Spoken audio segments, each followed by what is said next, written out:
నమస్కారం. సుమన్ టీవీకి స్వాగతం.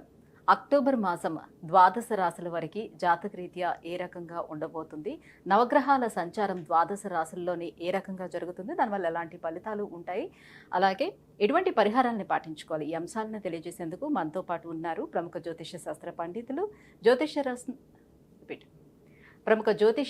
పండితులు, జ్యోతిష్య రత్న, జ్యోతిష్య చక్ర వైభవ నిపుణ డాక్టర్ రాళ్లపల్లి రవికుమార్ గారు. గురుగారు నమస్కారం. నమస్కారం. గురుగారు, మొదటగా ద్వాదశ రాశుల్లో నవగ్రహాల సంచారం ఎలా ఉందో తెలియజేస్తారా? శరదిందు సమాకారే పరబ్రహ్మ స్వరూపిణి వాసరాపీఠ నిలయే సరస్వతి నమస్తుతే. సుమన్ టీవీ ప్రేక్షకులకు నమస్కారం. ముందుగా ఈ అక్టోబర్ నెలలో ద్వాదశ రాశుల్లో నవగ్రహాలు ఎక్కడెక్కడ ఉన్నాయో ఇప్పుడు మనం తెలుసుకుందాం. ముందుగా రవి వచ్చి మనకి తులారాశిలో ఉన్నారు, అలాగే కుజుడు మనకి మిథున రాశిలో ఉన్నారు, అలాగే గురువు మనకి వృషభ రాశిలో ఉన్నారు, శని మనకి స్వస్థానమైన కుంభరాశిలో ఉన్నారు, అలాగే బుధుడు వచ్చి మనకి తులారాశిలో ఉన్నారు, అలాగే కేతు మనకి కన్యారాశిలో ఉన్నారు, అలాగే శుక్రుడు వచ్చేసి మనకి వృశ్చిక రాశిలో ఉన్నారు.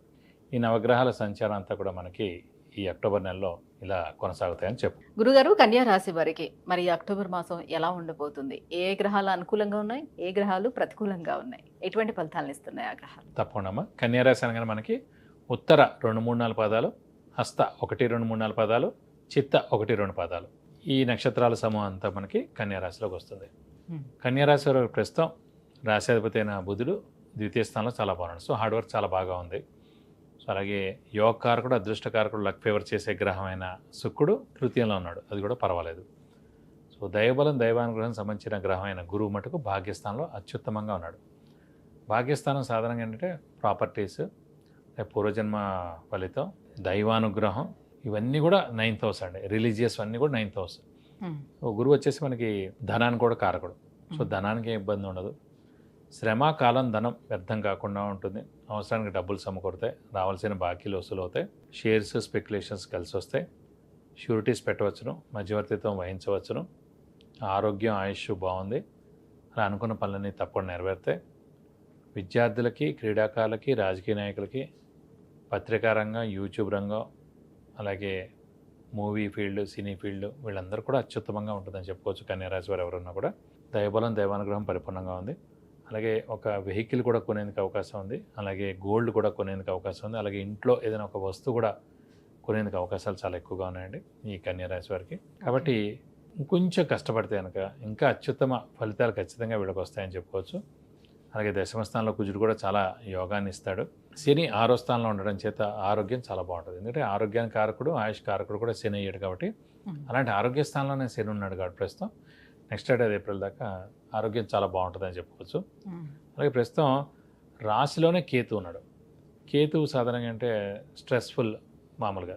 అంటే చంద్రుడు ఎక్కడైతే ఉన్నాడో అక్కడ కేతు ఉంటే కనుక విపరీతమైన ఆలోచన, ధైర్యం, మానసిక ఆందోళన, స్ట్రెస్, స్ట్రెయిన్ ఉంటారు.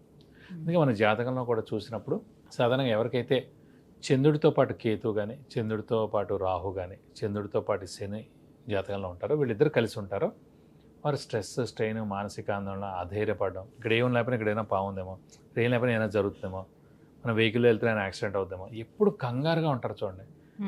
మెంటల్ పీస్ తక్కువగా ఉండడం, భయపడుతూ ఉండడం, అలాగే అతి జాగ్రత్త ఉండడం, ఇవన్నీ కూడా చంద్రుడు శనితో కానీ, చంద్రుడు రాహుతో కానీ, చంద్రుడు కేతుతో కానీ కలిసి ఉంటే ఉంటుంది అన్నమాట. కాబట్టి ఇది కాకుండా గ్రహణ సమయం కూడా అనుకోవాలి. గ్రహణం ఎప్పుడు వస్తుంది?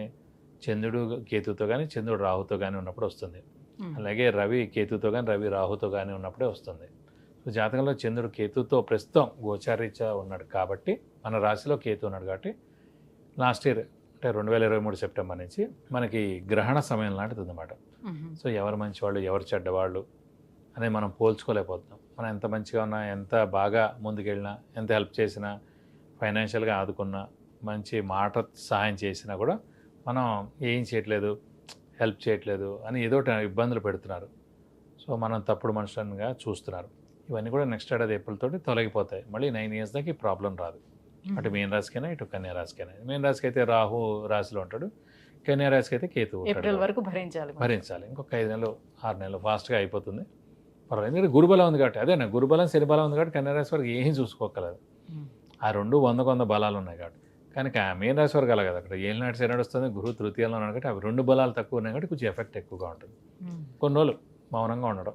అయితే గురుగారు 9th హౌస్ లో ఉన్నటువంటి గురువు ఎటువంటి ఫలితాలను ఇస్తాడు? వీళ్ళు గృహం కొనుక్కునే అవకాశం వీళ్ళకి ఎంతవరకు ఉంటుంది? 9th హౌస్లో గురువు ఖచ్చితంగా శుభ ఫలితాలు అన్నీ ఇస్తాడు. ఎన్ని శుభాలు ఉన్నాయి. నిరుద్యోగులకు ఉద్యోగం రావడం, ఉద్యోగస్తులు ప్రమోషన్ రావడం, అలాగే ఉద్యోగస్తులకి మనకి మెయిన్గా ఫారెన్ టూర్ కానీ విజిట్స్ కానీ అసైన్మెంట్స్ కానీ రావడం, ఫారెన్ ఎవరైనా వెళ్ళాలనుకున్నా చదువు నిమిత్తం కానీ ఉద్యోగ నిమిత్తం కానీ ఇది సరైన సమయం. అలాగే వాహనం ఖచ్చితంగా ఉంటారు. అలాగే గృహం కూడా 12 ఏళ్ళకి ఒకసారి వస్తుంది. మన రాశి నుంచి 9th హౌస్లో కానీ మన రాశి నుంచి 4th హౌస్లో కానీ గురువు ఉంటే కనుక ఏడాది సమయంలో ఎప్పుడైనా సరే స్థలం కానీ ఇల్లు కానీ పొలం కానీ కొనేందుకు అవకాశాలు ఎక్కువగా ఉంటాయి అన్నమాట. కాబట్టి మన రాశి నుంచి ప్రస్తుతం కన్యా రాశి వారికి భాగ్యస్థానంలో గురువు ఉన్నాడు కాబట్టి ఖచ్చితంగా గృహం కొనేందుకు అవకాశాలు ఎక్కువగా ఉన్నాయి. గురు శనులు ఇద్దరు కూడా బాగానే ఉన్నారు కాబట్టి కొత్త వ్యాపారాలు ప్రారంభించడం కానీ కొత్త ఉద్యోగ మార్పు ఏమైనా ఉంటే అవన్నీ చేసుకోవచ్చు అంటారా? ఉద్యోగ మార్పు ఉన్నా చేసుకోవచ్చు, కొత్త ఉద్యోగంలో మారచ్చు. సో ప్రాబ్లం లేదు. ఉన్న ఉద్యోగంలో కూడా నష్టమేం లేదు. వ్యాపారస్తులు అన్నారు, వ్యాపారస్తులకి పట్టిందల్లా బంగారం అని చెప్పుకోవచ్చు. కొత్త వ్యాపారం స్టార్ట్ చేసుకోవచ్చు, లేదంటే ఎక్స్పాన్షన్కి వెళ్ళచ్చు. క్రెడిట్స్ ఇచ్చినా కూడా నష్టం లేదు. సో అన్ని విధాలు కూడా వ్యాపారస్తులు చాలా బాగుంటుందని చెప్పుకోవాలి. మరి రాహు కేతువుల మూలంగా వాళ్ళు అనుభవిస్తున్నటువంటి ఆ స్ట్రెయిన్ ఏదైతే ఉందో వీటన్నిటిని దూరం చేసుకోవాలంటే ఎలాంటి పరిహారాన్ని పాటించాలి? కేతువుకి మెయిన్గా ఏంటంటే వినాయకుడిని ఎక్కువగా ఆరాధించాలండి. సో ప్రతి బుధవారం వినాయకుడి టెంపుల్కి వెళ్ళి 41 ప్రదక్షిణాలు చేయడం, అభిషేకం కానీ అర్చన కానీ కూడా ఒకసారి చేస్తే మంచిది. వినాయకుడు అష్టోత్తరం ప్రతిరోజు చదువుకుంటే చాలా మంచిది. అలాగే వీలైతే కనుక ఒకసారి కేతువుకి 7,000 సార్లు జపం చేయించి ఉలవలు కేజీంపావు ఒక 1,000 రూపాయల వర్త్ గోల్డ్ ఐటమ్ దానం ఇస్తారుగా దోషం మొత్తం తొలగిపోతుంది. విద్య, ఉద్యోగం, వివాహం, విదేశీయానం, సంతానం, ఆరోగ్యం, ఐశ్వర్యం ఇలా వీటన్నిటి గురించి తెలుసుకోవాలంటే కింద స్క్రోల్ అవుతున్నటువంటి నెంబర్లకి కాల్ చేసి లేదంటే మెసేజ్ చేసి గురువుగారి అపాయింట్మెంట్ పొందవచ్చు. గురుగారు, కన్యా రాశి వారికి అక్టోబర్ మాసం ఎలా ఉండబోతుంది, ఎలాంటి పరిహారాలను పాటించుకుంటే వీళ్ళకి బాగుంటుంది, ఈ విషయాన్ని తెలియజేసినందుకు ధన్యవాదాలు. నమస్కారం.